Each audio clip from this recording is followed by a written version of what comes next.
नंतर ज्या बॅगा आल्या मुख्यमंत्र्यांच्या त्यातून त्यांची चड्डी आणि बनियन दाखवली। आता जो प्रकार मी ज्या मतदान केंद्रावर गेलो त्यात चुकीचं काय? निवडणूक आयोगाच्या मॅन्युअल मध्ये अशी कोणती गाईडलाईन नाही। हे पोलिसांवर निवडणूक आयोगाच्या अधिकाऱ्यांवर दादागिरी करून आमच्या शिवसैनिकांना त्यांनी अटक केली आणि घेऊन गेले। पैसे वाटप करताना आम्ही तक्रार केली तेव्हा पैसे वाटप करणाऱ्यांना अटक झाली। जे रडीच्या डावावर बसून राजकारण करतायत भाजपचे गुलाम बनून त्यांनी अशी भाषा करू नये असा त्यांच्यावरचा आरोप आहे।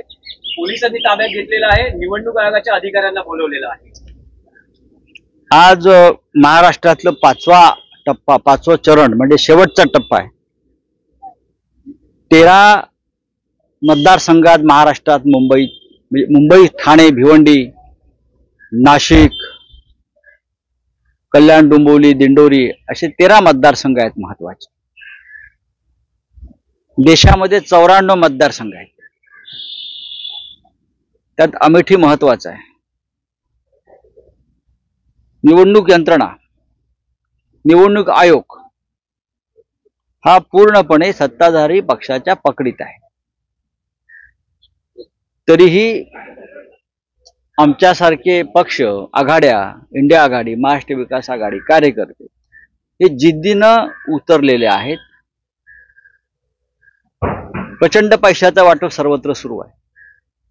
निवडणूक आयोगानं काहीही कारवाई केली नाही, पैसे सोडून दिले आणि नंतर ज्या बॅगा आल्या मुख्यमंत्र्यांच्या त्यातून त्यांची चड्डी आणि बनियन दाखवली फक्त।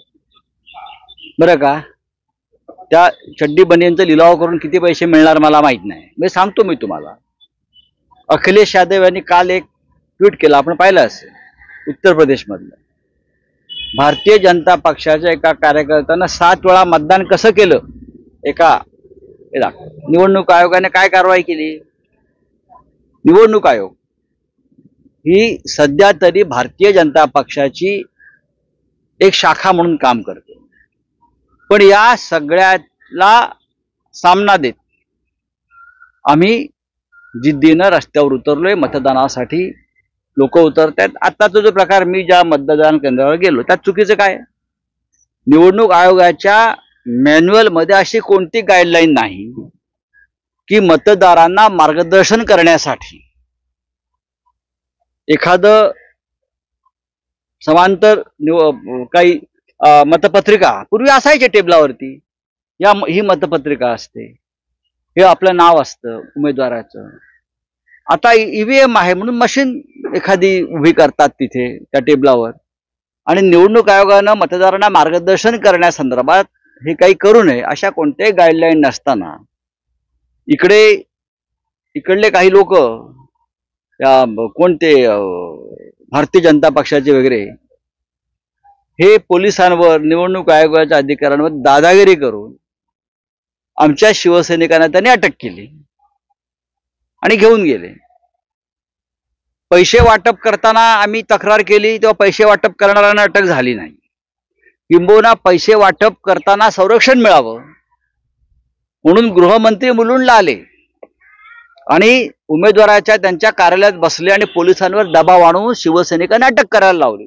याच्यातच पोलीस आणि निवडणूक आयोग कसा पक्षपातीपणा करताय स्पष्ट होत आहे। पण 4 जून नंतर त्यांना कळेल तुमचा दबाव, तुमच्या पैशाचं वाटप झुगारून महाराष्ट्रातल्या मतदारांनी मतदान केलेलं आहे। मराठा नाही, आजी मराठी पूर्ण होणार 100%। कारण का पहिलं जेव्हा मुलुंडला जी घटना घडली देवेंद्र फडणवीस यांच्यानंतर 5 अशा कार्यकर्त्यांना अटक केली जे संजय पाटील राज्याचे गृहमंत्री बेकायदेशीरपणे पैसे वाटप करणाऱ्यांना संरक्षण देण्यासाठी मुलुंडला येतात आणि आंदोलन करणाऱ्या किंवा हे सर्व कारस्थान उघड करणाऱ्या शिवसैनिकांना अटकेचे आदेश देतात। म्हणजे सर्व जाणून बुजूनच होतोय।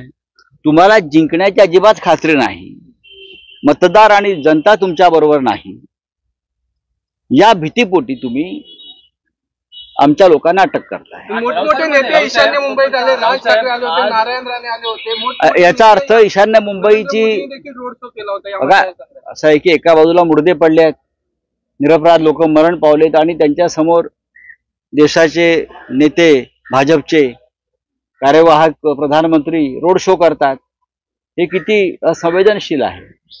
ईशान्य मुंबईमध्ये तुम्ही जी नावं घेतली, सीमांत राज ठाकरे असतील, नारायण राणे असतील, सगळे आले.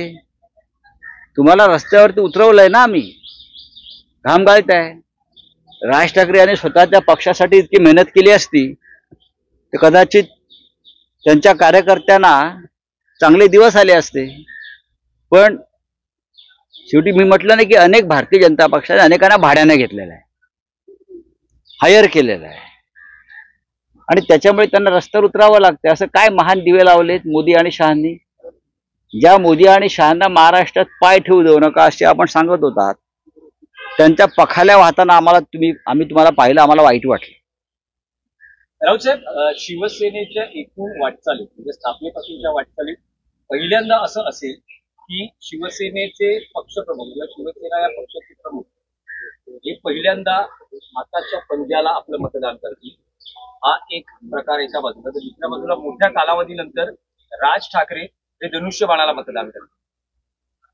तो डुप्लिकेट धनुष्यबाण आहे, तो शिवसेनेचा नाही, तो बाळासाहेब ठाकरेंचा नाही, चोरलेला आहे.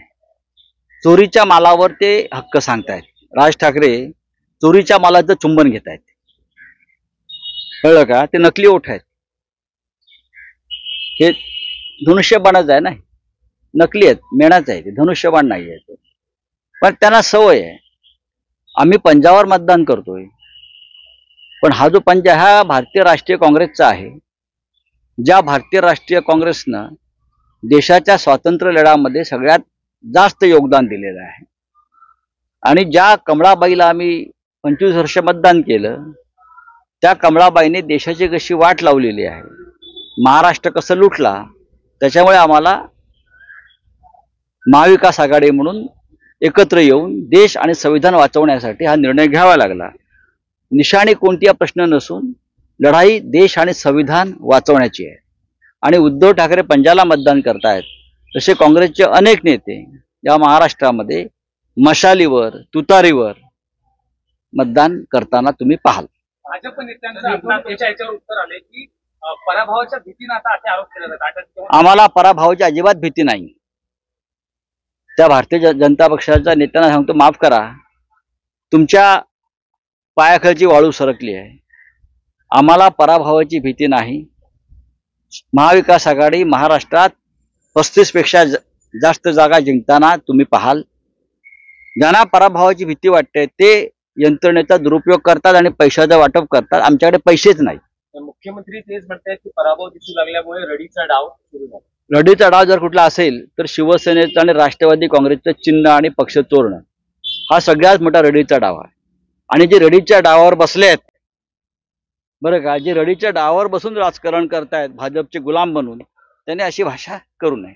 साहेब, आज भाजपच्या ज्या जाहिराती आलेल्या आहेत, शेकडो रामाचे बॅनर काल दुपारपासून शेकडो रामाचे बॅनर दिसायला लागलेत. पराभवाच्या भीतीनंच त्यांनी रामाला मैदानात उतरवलं. रावण सुद्धा हिंदुत्ववादीच होता. राम हिंदुत्ववादी होता, तसा रावण हिंदुत्ववादी होता. आणि रावणानं सुद्धा त्याच्या विरोधकांना तुरुंगात टाकलं होतं. रावणानं देवांना बंदिवान केलं होतं, तरीही त्या रावणाचा पराभव झाला. आणि म्हणूनच राम मैदानात उतरलाय समोरच्या रावणाचा पराभव करण्यासाठी. कळलं? आता रावण कोण, कंस कोण हे सांगायची गरज नाही. रावसाहेब, आज भाजपने ज्या जाहिराती दिल्या आहेत त्यात त्यांनी मतदारांना असं आवाहन केलं आहे की आधी मतदान आणि नंतर चहापान. पाकिटं चहापानाची तयार ठेवलेत म्हणून त्यांनी सांगितलं. मतदान करून या, आणि ते जे त्यांचं पाकिट मॅनेजमेंट आहे चहापानासाठी, पाकिट मॅनेजमेंट ते तयार आहे.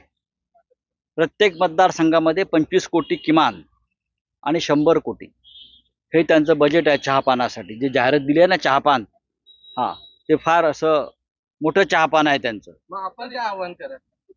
मला असं वाटतं लोकशाही वाचवण्यासाठी या देशाची जनता अशा कोणत्याही आमिषाला, चहापानाला, जेवणाला, डिनरला, दारूपानाला, आमिषाला अजिबात बळी पडणार नाही. शेवटी राष्ट्र महत्वाचं आहे, नेशन फर्स्ट. आणि या देशाची जनता देशाला मतदान करते, बरं का, व्यापाऱ्यांना नाही. पण एक दिसलं आहे की महायुतीत राज ठाकरेंचा सहभाग झाल्यानंतर भाजपचे अनेक नेते हे शिवतीर्थवर त्यांना भेटण्यासाठी येतात. त्यात उपमुख्यमंत्री आहेत, त्यांचे प्रदेशाध्यक्ष आहेत. काल विनोद तावडे यांनीही त्यांची सदिच्छा भेट घेतली. आणि भेटू त्यांना. त्यांच्याशी गप्पा मारल्या. राज ठाकरेंना अशा भेटीगाठीमध्ये ते छंद पहिल्यापासून जडलेले आहे. त्याच्यामुळे कोण कोणाला भेटत आहे किंवा कोण कोणाकडे चहा पानाला जात आहे त्याच्यावर कसली चर्चा करताय. या निमित्तानं महत्त्व मिळत आहे नेत्यांना त्यांच्या, तर मिळू द्या. आमच्या पोटात दुखण्याचं कारण नाही. पण ज्यांनी महाराष्ट्राची वाट लावण्याचा निर्णय घेतलेला आहे, ज्यांनी महाराष्ट्र लुटला, त्या पक्षाचे हे नेते आहेत. याची इतिहासात नोंद राहील. लक्षात घ्या, महाराष्ट्राच्या इतिहासात, संघर्षाच्या इतिहासात राज ठाकरेंचं नाव राहणार नाही, असणार नाही. तर वैयक्तिक टीका तुमच्यावर मोहित कंबोजेने आता केली. करू द्या. म्हणतात की मानसिक स्थितीवर तुम्ही काही करताय. वैयक्तिक टीका आहे. मी कोणावरही टीका करत नाही, केली नाही. मी माझ्या पक्षाची भूमिका मांडतो. ज्यांचं मानसिक संतुलन बिघडलंय देशाच्या राजकारणात, नरेंद्र मोदींसारखे लोक, ते वैयक्तिक टीका करतात. नरेंद्र मोदी यांचे सर्वात जास्त दौरे महाराष्ट्रात झाले. त्यांना महाराष्ट्राचीच भीती वाटते.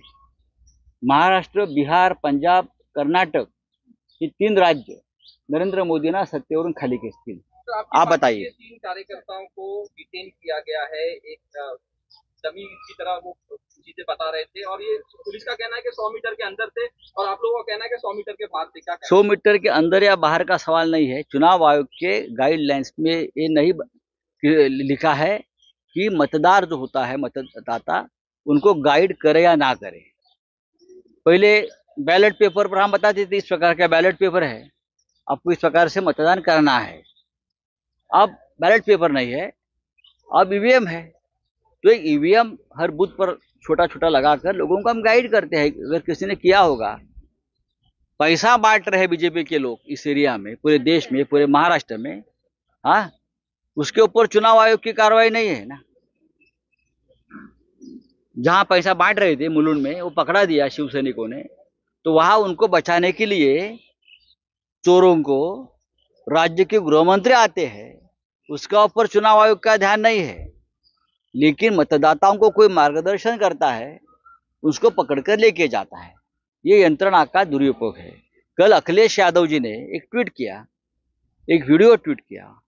उसमें बीजेपी का एक कार्यकर्ता 7 बार 8 बार मैंने कैसे होल्ड किया कमल को, ये बता रहा है. उसके ऊपर एक्शन नहीं. मैंने नासिक में मुख्यमंत्री के हेलीकॉप्टर से पैसों से भरी हुई बैग, 19 बैग्स कैसे उतर रहे हैं और पुलिस लेके जा रही है, ये दिखाया. उसके ऊपर कोई एक्शन नहीं है. हाँ, लेकिन कार्यकर्ता जो मतदाताओं को कोई गाइड करता है, उनको पकड़कर लेके जा रहे हैं महाराष्ट्र में. ये हालत है. Thank you. सर, एक पहली बार उद्धव ठाकरे हाथ के पंजे पे वोट कर रहे हैं और राज ठाकरे शिवसेना का जो धनुष्बाण है उस पे कर रहे हैं. देखिए, राज ठाकरे की राजनीति ये डुप्लीकेट है, इसलिए वो डुप्लीकेट धनुष्य बाण को होल्ड करेंगे. वो शिवसेना नकली है, डुप्लीकेट है. तो उद्धव ठाकरे जी अगर पंजाब को करते हैं तो कांग्रेस वाले भी बहुत जगह पे मशाल पर करेंगे, तुतारी पर करेंगे ना. ये महाविकास आघाड़ी है. इतने सालों से हमने यहाँ इस एरिया में कमल के ऊपर वोटिंग किया है. अब इस बार शिवसेना को, मशाल को कर रहे हैं. होता है ये इंडिया आघाड़ी और गठबंधन में, ऐसा होता है. चलिए, थैंक यू.